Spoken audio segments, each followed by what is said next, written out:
Chair शिक्षण हे आपल्या यूट्यूब चॅनलमध्ये आपण सर्वांचं पुनश्च एकदा सहर्ष स्वागत। सरकारी कर्मचारी, निमसरकारी कर्मचारी, पेन्शनधारक, कुटुंब निवृत्ती वेतनधारकांसाठी आताच्या घडीची मोठी आनंदाची बातमी समोर आलेली आहे। अतिशय महत्त्वपूर्ण असं शासन राजपत्र निर्गमित झालेलं आहे। कोणतं ते शासन राजपत्र आहे, कोणत्या सरकारी कर्मचारी, निमसरकारी कर्मचारी, पेन्शनधारक, कुटुंब निवृत्ती वेतनधारकांना याचा फायदा होणार आहे, कसा फायदा होणार आहे, कधीपासून फायदा होणार आहे आणि या संदर्भातील सविस्तर माहिती देणारा हा व्हिडिओ पाहण्यापूर्वी नेहमीप्रमाणे आपण सर्वांना एकच विनंती, व्हिडिओ शेवटपर्यंत पहा आणि आपण जर आमच्या चॅनलवर नवीन असाल तर चॅनलला जरूर सबस्क्राईब करा, समोरील बेल आयकॉनला सुद्धा क्लिक करा, जेणेकरून महत्त्वपूर्ण शासन निर्णय, कर्मचारी, पेन्शनधारक, कुटुंब निवृत्ती वेतनधारकांच्या विषयीच्या महत्त्वपूर्ण अपडेट्स आपल्याला आपल्या यूट्यूब चॅनलवरती सर्वात अगोदर पाहावयास मिळतील। जसे की आपण स्क्रीनवर पाहताय, सरकारी कर्मचारी, निमसरकारी कर्मचारी, पेन्शनधारक, कुटुंब निवृत्ती वेतनधारकांच्या पेन्शन, भत्ते, वेतन याच्यामध्ये सुधारणा करण्यासंदर्भातला वेतन आयोग जो आहे तो दर 10 वर्षांनी लागू होत असतो आणि या संदर्भातल्या वेतन आयोगाच्या घोषणा ज्या आहेत त्या मागच्या महिन्यामध्ये झालेल्या होत्या आणि या संदर्भातलं अधिकृत राजपत्र जे आहे, अधिसूचना जी आहे ते आता निर्गमित झालेल्या आहे। यानुसार आपण स्क्रीनवर पाहताय, भारत का राजपत्र द गॅजेट ऑफ इंडिया या अनुषंगानं 8व्या वेतन आयोग गठीत करण्यासंदर्भातलं राजपत्र जे आहे ते 3 नोव्हेंबर 2025 रोजी निर्गमित करण्यात आलेलं आहे। या वेतन आयोगाच्या अनुषंगानं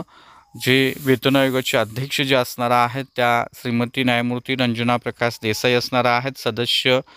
पुलक घोष असणार आहेत आणि सदस्य सचिव म्हणून श्री पंकज जैन काम पाहणार आहेत आणि या अनुषंगानं संपूर्ण कर्मचाऱ्यांचं वेतन, भत्ते, त्यांची पेन्शन जे आहे, कुटुंब निवृत्ती वेतनधारकांचं वेतन जे आहे या संदर्भातलं संपूर्ण ज्या शिफारशी ज्या आहेत त्या वेतन श्रेणीनुसार घोषित करण्यासंदर्भातला महत्त्वपूर्ण असं गठन जे आहे, आयोगाचं गठन जे आहे ते करण्यात आलेलं आहे आणि या संदर्भातली अधिकृत राजपत्र जे आहे ते निर्गमित करण्यात आलेलं आहे। यामध्ये राष्ट्रीय पेन्शन प्रणाली एकीकृत पेन्शन योजनेसहित येणारे जे कर्मचारी आहेत त्यांच्या मृत्यूपश्चात कुटुंब निवृत्ती वेतनधारकांना लागू होणारी पेन्शन, कुटुंब निवृत्ती वेतन, सेवानिवृत्ती, ग्रॅज्युइटी या संदर्भातल्या संपूर्ण शिफारशी ज्या आहेत त्या संदर्भातला अभ्यासपूर्ण माहिती, शिफारशी सादर करण्यासंदर्भात आता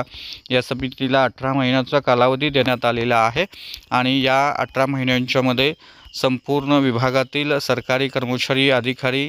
निमसरकारी कर्मचारी, पेन्शनधारकांचं वेतन, पेन्शन, भत्ते जे आहेत त्या संदर्भातला शिफारशी ज्या आहेत त्या लागू केल्या जाणार आहेत। त्यामुळे निश्चितच सरकारी कर्मचारी, पेन्शनधारक, कुटुंब निवृत्ती वेतनधारकांसाठी ही अतिशय महत्त्वपूर्ण बातमी आहे, कारण या अनुषंगानं आता कामकाज जे आहे ते सुरू झालेलं आहे आणि 18 महिन्यामध्ये या संदर्भातला अहवाल जो आहे तो सादर होणार आहे आणि 1 जानेवारी 2026 पासून या शिफारशी लागू केल्या जाणार आहेत। म्हणजेच शिफारशी लागू करण्यासाठी किंवा अभ्यास करण्यासाठी 18 महिन्याचा कालावधी असला तरी 18 महिन्याचा कालावधी संपल्यानंतर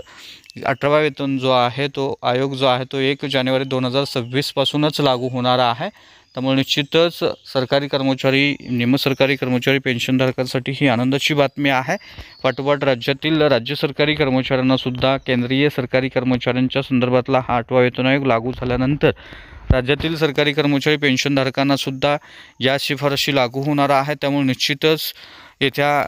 काही दिवसामध्ये, वर्षामध्ये या संदर्भातला निर्णय अपेक्षित असून या संदर्भातली कार्यवाही जी आहे ती अखेर सुरू झालेली आहे। त्यामुळे निश्चितच ही अतिशय महत्त्वपूर्ण आणि आनंदाची बातमी होती।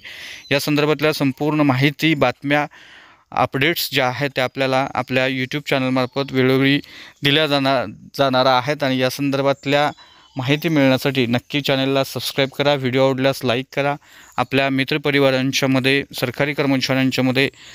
नक्की व्हिडिओ शेअर करा।